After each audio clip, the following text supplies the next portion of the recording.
consider the other roles that I have in life beyond being a founder, and make sure that those people are given sufficient oxygen. Today we're chatting with Aaron Ward, co-founder and CEO of Huckleberry. Huckleberry is software to help people grow their career and doing work they love, using feedback from your teammates. We need feedback to grow. Well, we have blind spots. And up until now, getting feedback means waiting for your company to tell you that it is feedback day and sending out like lots of surveys to your teammates that they hate answering, and many of them don't. And your managers have to like summarize that and then deliver it to you in a way that's, hopefully helpful to you and not gonna traumatize you. So Huckleberry just makes that whole process like 10 times easier. We're using voice-based AI so that instead of having to type and having to enter, complete surveys, your teammates just talk to the AI equivalent of an executive coach. And they're just going to answer like 3 or 4 questions, telling stories about what it's like to work with you. What was it that inspired you? Was this something that frustrated you about previous pursuits, or as being an employee? Like what inspired you to take on this problem? I came out of my previous startup, which was a customer feedback platform called Ask Nicely. And in that business, we saw the impact that feedback had inside our customers, particularly on their frontline employees when they were caught in the act of doing things right. We're essentially able to deliver appreciation and recognition to frontline workers on a daily basis, and that gave them some, reason to get out of bed every morning and go and serve the customer right. Now, inside our business, because we really believed in feedback, we thought, well, we should make feedback available to everybody inside the company. And that's where we encountered this process of sending surveys, again, that nobody likes. And we thought, well, there's just got to be a better way. And part and parcel of that, I think that's so interesting about your story is Ask Nicely moved to Portland and really embraced building a company here in Portland. And now you've decided again that Huckleberry is going to be a Portland company. What inspired you to build in Portland again? Well, I'm just such a fan of Portland as a city. But I guess for us, the main reason was cultural. We had a business that was all about delivering great experiences to customers. And in Portland, I discovered a city unlike anywhere else I've been in the world, where people pour a level of love and craftsmanship into everything they do, to the extent that sometimes it's almost over the top. And I loved that. Our whole thesis was that if we could recruit people to come and work for Ask Nicely that were of Portland and they knew what it meant to overcommit on every customer experience, that we could build a culture that evangelized that particular gospel in a way that was very authentic. And that was super successful for us.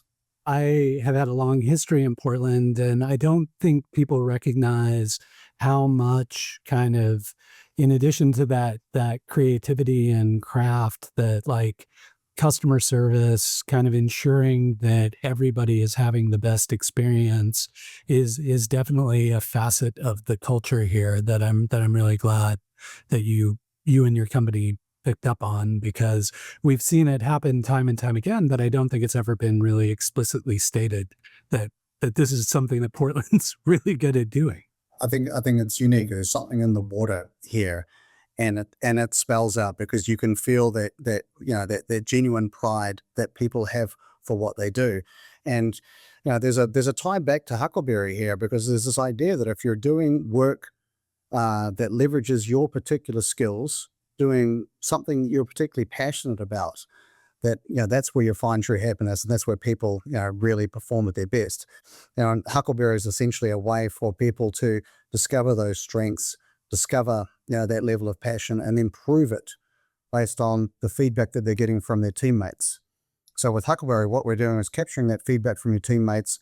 It travels with you from role to role and from company to company. So you can essentially build a profile that you can share and build your reputation and build your career on the back of. I love that portability aspect of it because it seems so often employees get feedback that they can't really do anything with, or that feedback is owned by another department. So the idea of making that feedback portable and actionable at an employee level is really appealing, to be sure. Yeah, well, we sort of think it's kind of odd that their feedback is about you, but it doesn't belong to you. We think that that should change. We think that the world is a better place if you're able to share with others how your teammates love working with you. Yep. Well, and that's a great point of transition into my next question. You are a serial founder, which makes you even a better candidate for this question. What is one piece of advice you would give to a startup founder, be they a first-time founder or a serial founder? Well, goodness, if you're a serial founder, then I commiserate. I think as a sufferer of repeat founder syndrome, I would suggest that we over glamorize this sometimes. It's more of a condition. My wife would much prefer that I wasn't one, but it happens to be what I am. And so here I am doing it. If you're out there considering founder life, I would say think twice about it. Uh, but if you are also a sufferer of the startup gene, as I am, and as I think you are too, um, then so the feedback that I've been given that has been transformational for me personally is to consider the other roles that I have in life beyond being a founder, and make sure that those people are given sufficient oxygen. So I'm a husband. I'm also a father, and I have now learnt that to be a better founder, I have to be a better father first. And I wish I'd learned that earlier in my founder journey. That's a really good insight. I think so often we forget that we are humans trying to build things, and we're multifaceted people who have a variety of things we're juggling and a variety of things we want to excel at. So I really appreciate you bringing out that point. In that pursuit, like of remaining healthy, remaining human, what's one resource, could be startup oriented or just you as a person, like what's one resource you find yourself coming back to time and time again? The things that I'm reading or listening to at the moment, I'm a big fan of the Acquired podcast. And I enjoy having a small commute into Portland each day because I get a little bit smarter hearing about the stories of these sort of iconic businesses, both new and old. And Acquired sort of plays them out over 3 or 4 hours long, big, long form stories about the Googles and the Microsofts, but also the IKEAs and the Costcos.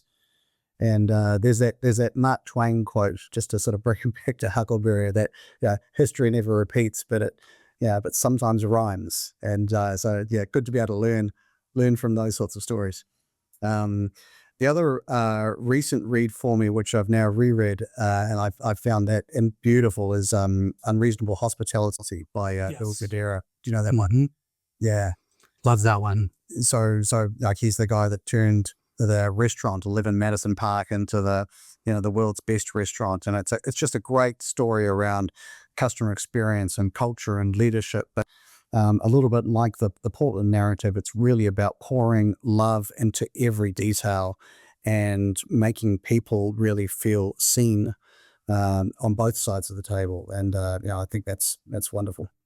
Yeah, that's a great call out, and I really appreciate the way the leadership team empowered employees to take those small steps or opportunities to make people feel better or better enjoy their experience at the restaurants. And sometimes it doesn't take much, but it does take being intentional about creating those experiences for people and giving folks the opportunity to embrace that. So good call out. I love that book. I should probably go back and reread it again. It's a good one to touch base on again and again. And in that vein, speaking of hospitality, how can we be helpful to you and your pursuits with Huckleberry? We're very ambitious we want to build a business that can have some real impact on